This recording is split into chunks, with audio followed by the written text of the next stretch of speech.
c'est fini le règne de la France en Afrique. Vous comprenez ce que je dis? C'est que beaucoup de pays vont chasser la France de leur pays. On ouvre ce journal par l'armée française qui continue son désengagement du Tchad. Après 60 ans de présence, elle quitte la base militaire d'Abéché, située à l'est du pays, l'avant-dernière étape avant le retrait définitif. Reportage d'Harold Girard.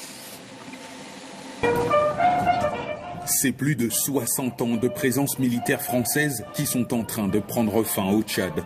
Ce samedi, alors qu'il reste encore des étapes pour que ce désengagement militaire français du Tchad soit total, le ministre de la Défense tchadien a tenu à rappeler qu'il reste moins de 3 semaines à l'armée française pour quitter le pays.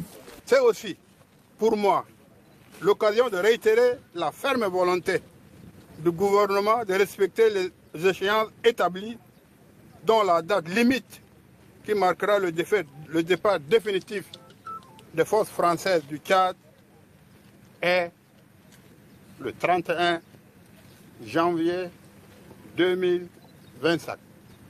Cette date est non négociable. Et alors que l'apport de l'armée française est régulièrement critiqué par les opinions publiques au Tchad et en Afrique plus largement, à Abéché, dans la région du Wadaï, les soldats français défendent leur bilan. L'histoire de la coopération à Abéché, c'est avant tout une histoire de partage et de solidarité. En dépit des épreuves, nos forces armées ont travaillé sans relâche aux côtés des autorités tchadiennes pour sécuriser la région, lutter contre le terrorisme et soutenir le développement du Wadaï.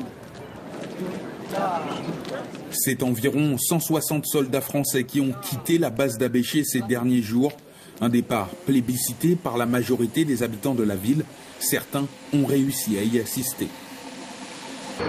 Nous sommes les premiers concernés. On a d'abord été colonisés par la France, puis on n'a rien obtenu de bon par la France. Le peuple Wadaï a été le premier à en souffrir et c'est pour ça qu'on a soutenu cette décision. On remercie le président de cette décision.